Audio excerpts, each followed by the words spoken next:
property lines bordering a single-family home to 20 feet. The 20 feet, what was the 50 foot? The 50 foot was just in the northeast corner. Here, I'll put this back down. This northeast corner. So this is, although it's not homesteaded, I know it's owned by Mr. Romano, and he intends to live there at some point.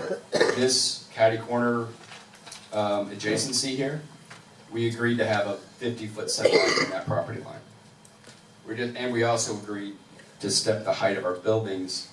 We had a 3-story building shown here, and again, it was a conceptual site plan, but we're trying to see how it would fit. And we said we would instead go 2-story, 3-story, to step back like a wedding cake. So I mean, it was a little. I felt like we had 2 very good meetings with Mr. Romano, and the site plan and the proffer, the conceptual site plan and the proffer, I thought, to be honest, would have gotten an email that said, "Thank you for working with me." Instead, it was about traffic. So I understand maybe that was a new concern, but that's not what we talked about. I think the one question I have for you, William, I'm sorry, I'll mention it, is by law, what rights do we have or Glenn, if somebody's approved? Well, all you're doing tonight is giving it a future land use designation, and there are parameters within the comp plan that go over what those entail, and then followed by that, you'll have to give it a zoning classification. We have a history of annexing properties and giving them designations, taking them away, ending up in lawsuits that cost millions of dollars, so I don't want to go down that road. So we have proposed what will be compatible with the area out here is a mixed-use west, and both in the comp plan designation and a zoning classification. And as I mentioned earlier, that doesn't guarantee that someone can build all that's in there. And as an example, the hotel only went to 4 stories because they were limited by parking, water retention. They had to provide a minimum amount of landscaping, which they exceeded. They did a number of things. So it is difficult to max out under our zoning code with all requirements for buffering, for stepping back of height, because our code does have a requirement that if you build straight up 3 stories or more than 2 stories, you have to set your building back farther. Otherwise, you can go up 2 stories and then it sets back, as Mark or Mr. Richards described, sort of in a wedding cake fashion. And so there are a lot of parameters to ensure that the surrounding area would be respected and the general area would be enhanced and all be complementary. Commissioner Boyd? Okay. Couple questions. One for William. What's the elevation of the site? I don't know specifically, but I'm guessing parts of it are going to be around 12, and it may go down as far as 8 or 9 as it gets close to the canal. That's similar to the elevations that we're dealing with on this side of the road, and it doesn't drop significantly until you get back over here.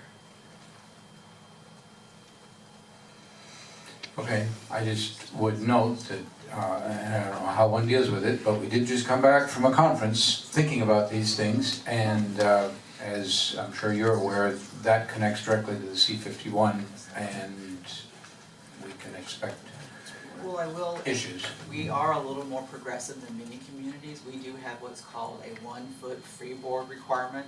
So whatever height FEMA stipulates as being the appropriate or required height for the finished slab, we require a foot on top of that. And the new flood insurance maps will likely be in effect. There are some areas, not so much here, but Mr. Romano's property might have some issues later in the future, and areas down here that are very low. And so we've adopted that. There have been complaints about it because we're a foot higher than West Palm Beach and a foot higher than Lantana. But the City Commission saw that was something we need to plan for quite a while ago. It does improve the ability to get flood insurance at a lower rate requiring that. And so we have just gotten one of our staff recertified as a flood plain management person. So we have that in place, and we will ensure that it meets the requirements of both FEMA as well as our building code. It's not really follow-up, but thank you for that. That's helpful. 12 is nice. Sure beats 6. But my other question is egress from the property. is somebody, our rules or the county's rules or somebody's rules, will they require 2 points of egress in your estimation? Or could all of it come in and out of Keast Lane? It's gonna be predicated on the site plan itself, how many units are there, the unit types, whether they're 1 bedroom, 2 bedroom, 3 bedroom or more, the traffic generation from it. From a fire standpoint, on the basis of how large this site is, Palm Beach County Fire Rescue is going to want some way to drive through the project and around because of the narrowness of the site, they really can't turn a truck around very easily without taking up inordinate amounts of space. Having worked with some developers, it would be ridiculous to accommodate the truck turning around, so you'd have one means of egress and reduce your density by a dramatic amount. So I think Palm Beach County Fire Rescue would definitely require 2 means of egress. And the follow-up to that is, I was guessing something on that order, but how would you get in and out if you didn't have a stoplight there? Where here? No, right there. Likely this will be restricted to, entering it. There are plans to widen 10th Avenue to a 6-lane road with a turn lane in the middle, possibly even a divided highway. You'll notice that some projects have a additional setback that's required. If you'll notice, there's some extra land that was left over when Wayne Acres 4 was put into place. This project's having to dedicate a right turn lane onto Beltwell Road. As projects come in, the county may require some dedication of property in furtherance of widening of 10th Avenue. This likely will just be an in. If they want to get out and go east, it may be a bit of a challenge, and as Mr. Rickers mentions, likely they're going to want to come to the stoplight and that improved intersection, which is in the works for the next couple of years. Hopefully it will be open in tandem with the improvements to Beltwell Road on the south side of 10th. So realistically, it seems likely that pretty much all of the traffic in and out of this development is going to go through Keast Lane, so the concerns of Mr. Morano in terms of traffic are not unfounded. I think a lot of the traffic leaving the project will take that route. I couldn't confirm what you said about all of it entering the project, because the most visible entrance if you're arriving will be down here. So I think a lot of the entering the traffic will be here, and a lot of the exiting will be up here. And that's just a conjecture, because Yeah, no, I understand. Did you have something? Yeah. Commissioner McCoy, if I may, I'd like to echo what William said. The fact that we have frontage on 10th lends itself to a driveway on 10th. It's a Palm Beach County right-of-way permit that I'm going to have to get. They're going to want to look hard both at traffic and our driveway permit in order to grant us that.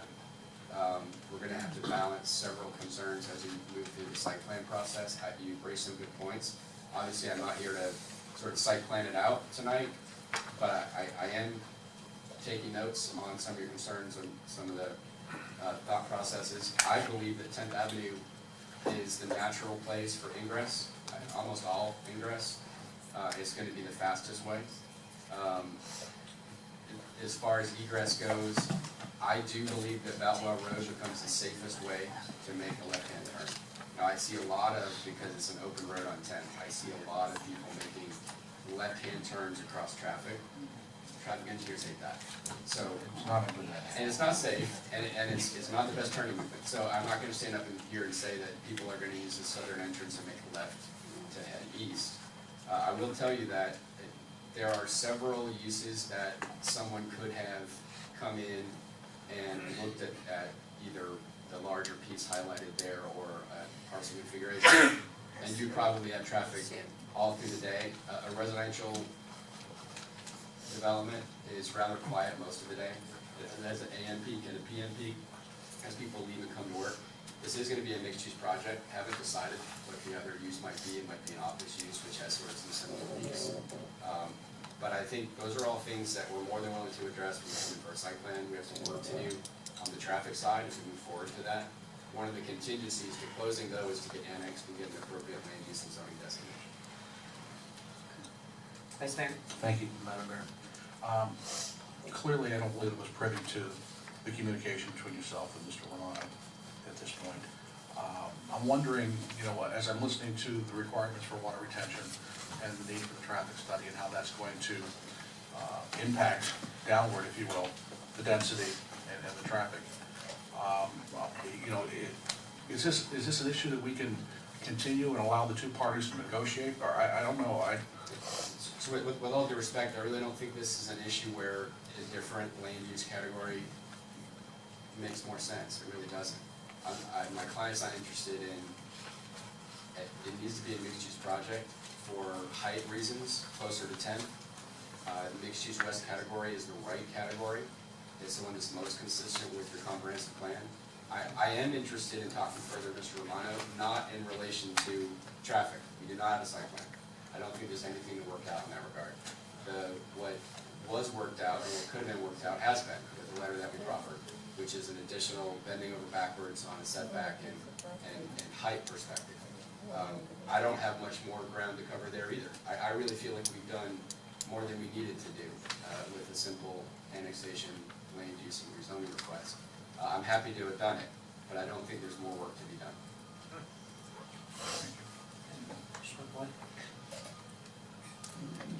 The applicant asserts that mixed-use west is the best zoning.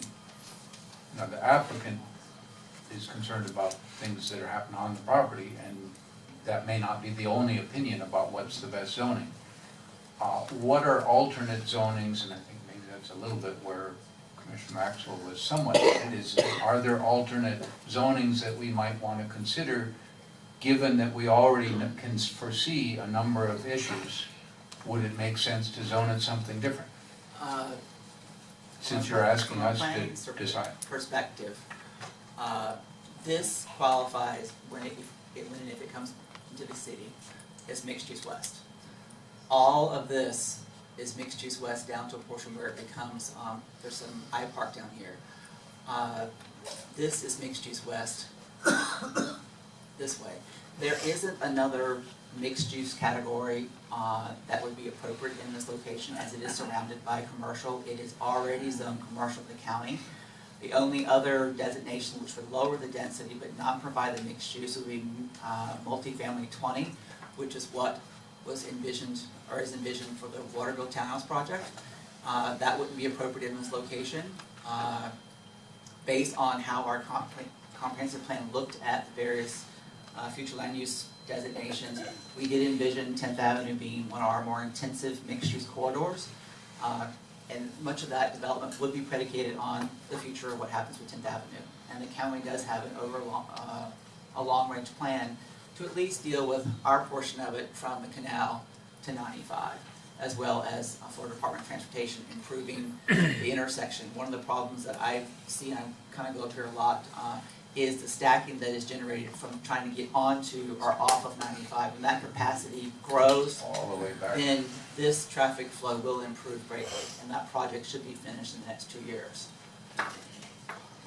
I just hate, that's why I was late for this meeting. I mean, it took me, any east-west connector in rush hour, whether it's 10th Avenue, Forest Hill, I was on PGA Boulevard, over 32 minutes to get from the EC campus to 95, just to get on the highway. So, I mean, it's the same Forest Hill, Okeechobee Boulevard, Southern Boulevard, all the 95 connector roadways. Vice Mayor? One of the questions that I had that I didn't ask was, you know, what was the time frame for the county or whomever to redo 10th Avenue? And who answered that? 2 years. 2 years. Well, this part here is in the next 2 years with Florida Department of Transportation. Okay. The intersection here is, we are advocating and pushing forward to have it work in tandem with our improvements to Beltwell Road, which we hope to begin solicitation of contractors sometime probably second quarter next year, once we have all the financing in place. And once we have pulled the trigger, the county has said they will pull the trigger on their intersection. If there are other improvements that are required, either of the rehab center or this one, those can be done in tandem with the other one. So, don't put you on the spot, but how much time are we looking at here for that intersection? I would think this is probably going to be 2 years away. So roughly the same time frame for the FDOT improvements. And I don't believe Mr. Ricker's client will probably be scheduled to open his project before that's done. So I guess you would disregard my next question. Yes. All right. We've got a motion on the floor. I'm sorry, did you have a question, Mark?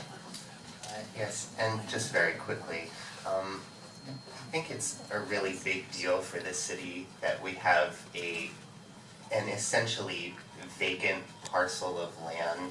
We almost never get to do this in the city. We've been built out for so many years, that we would approach this and do it in the very best way possible. I understand that there is a little hesitation here, and it seems to be in the ordering of these processes. We are being asked to approve something that could potentially become a problem, and we would have to wait to see the site plan. We would have to wait to see what is the result of the traffic study, wait to see what is the result of the FDOT improvements. And as the mayor has indicated in her travel here, as Mr. Romano has indicated in his travel from Keith's Lane, there's nothing there now and it's already a problem. I would hope that there is a way to perhaps put language into this, or at least to make a commitment here from the dais that, and recognizing the importance of the Park of Commerce, as it was mentioned earlier, this really is the future of tax revenue for the city of Lake Worth. So the success of this project is hugely important. As we mentioned, and we're talking about density and residential properties, it's almost impossible to measure the impact of the commercial properties that will also be on these spaces. So it's not just the people that will be living there, but also the people that will be trying to access the businesses that are there. So that we would make a commitment to make this very user-friendly, both for residential business, both for residences and for businesses in this area. I agree with everything you just said, too. I just think that the traffic study is gonna be really important to this project. Sitting on the MPO in regards to, I mean, how many communities do you go when you visit other cities and when they have these, whether they're gated communities, whether they're just streetways into communities, they have traffic signals at the entrance. We had one right on Dixie Highway going into the courtyards, right by the shopping plaza there too. I mean, how difficult is it for us to petition on behalf of them to make sure that that's part of it? I mean, these are things that could go down the road, but I don't know, but I think that that's essential. But do you have something you want to stop me from saying? That's all. No, I meant him. He's giving me the stink eye. Yes, Mayor. Yeah, I don't want us to lose sight that this is the second item related to this overall project, and I was wondering if Mayor Romano wanted to come up and make another. Really briefly. Yeah. And Mark, I don't want to put words in your mouth, so please correct me if I'm wrong, but in meeting with the owner's representative and Mark, I was told that there was no intention to do any mixed use on this property. I asked that question. It's going to be a rental apartment complex, period. No businesses unless they've changed their mind since Friday. That being the case, you don't need to do mixed use. You can do what Waterville has, which is multifamily 20, which cuts the traffic problem by a third. Still bad, but something's going to come there. And eventually the entire parcel, including mine, will and should be annexed into Lake Worth, but in an organized, well-planned fashion, not in the haphazard fashion that our city has been famous for 75 years, where you have apartments next to single-family houses. So MF20 would certainly meet their needs, especially when both staff and the owner's representative, Mark, are saying it's not possible to build that many units, so they have nothing to lose. You're being asked to increase this density from the county's 8 units per acre to 30 units an acre. That's a lot, and I agree with Commissioner Meyer. A wonderful project can be done on this property that will benefit the city and the tax revenues, but also the long-term planning goes with the city. But it's not 30 units. And I agree with Mr. Waters, who says we don't want to buy a lawsuit. I guarantee you, if you give a developer 30 units and he can figure out how to put them on there, and they have told me they intend to do their best to max out the property, and then you say no, you're inviting a lawsuit. Yeah. Can I respond Yeah. to any of that? So, I did share with Mr. Romano that we wanted a mixed-use component on the south, closer to 10th. We're not sure what that is. Our effort between the planning board and this meeting was to put together a conceptual plan that would help alleviate the concerns about buffering and height. We did that. Our efforts were not geared towards traffic. I understand that that's going to be a major issue when the site plan comes forward. And that 20 would not work here. And I want to say two things about that. One is it's not it's not consistent with the whole rest of the 10th Avenue corridor. It's just simply not. Mixed use west is what's on the north and south side of 10th, all the way from 95 heading west. Your comp plan talks about mixed use west being the appropriate category from the western edge of the city, moving east to 95, along 10th, adjacent to the Park of Commerce. And the mixed-use west category also provides for your sustainability height bonus. So anything over 2 stories needs to provide some sustainability incentives. We want those. We think a 3-story multifamily project is the most orderly and natural way to approach some level of density. And the 20 would not allow for that. It would be a 2-story project. Then the 20 does not qualify for this sustainability incentive bonus. So mixed use west is really the right category. Now, this isn't a back and forth between me and the property owner. It really is a petition to the commission to use the criteria that you guys passed in that ordinance 2015-12 to talk about a voluntary annexation together with a land use and zoning category. Mixed use west, I think, affords the right mix of some mixed use, a little more intensive of use on 10th Avenue North. I think we're all be at 10th Avenue North as a commercial thoroughfare. And I think an inordinate amount of attention and time is being spent on a minority use in the block. It's an important use, but it's a minority use. I'm next door to a Ford dealership, and I'm talking about whether this is really a single-family neighborhood. I didn't take my 2 girls trick-or-treating down Boutwell Road north of 10th on Halloween. It's just not that, it's not that kind of street. It is a funky street, there's a lot of things on the street, but it is not, the nature and character of it is not a single-family home. And that's not to say that we can't protect the existing single-family homes, but it is to say that the tail shouldn't wag the dog. Commissioner Meyer? If you are granted the mixed-use west zoning and you are allowed to build the 3rd story on your property, what community benefit do you plan to provide? That's a good question. So that's one of the things we need to look at. Here's how the ordinance is written. You have to either cash out at $5 a square foot. It's actually a perfect price point there because it makes you think about it.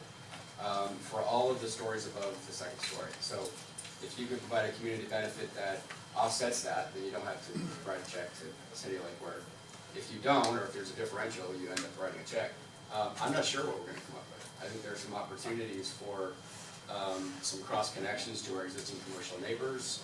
I'm not really having brainstormed with staff about what might be a good idea. We're adjacent to the water. I don't know if there's a way to, utilize that a little bit with some community benefit. I'm open to ideas. William, could the city require that the developer add more ingress and egress to the property as part of this benefit? More than 2? There's not, I know that the county will not give 2 means of egress on to 10th, and there also would be a challenge that it's too close to the existing interchange with a light to put a light here. Yeah. So the 2 that are anticipated, of which we would require without any kind of proffer or stipulation, is about all they can actually really get from a separation standpoint. Now, if the chain of lakes things happens and we get out to the intercoastal, we can require them to have a dock and you can come up there by boat. What about the other side of the shopping plaza there? What's on the other, between the water and the shopping plaza? It backs up to the water. This is a, Well, another strip shopping center. I think most of those are Flanagan's and a Flanagan's. grocery store. No, I mean on the other side of the canal. Right where the- Right, yeah. right there.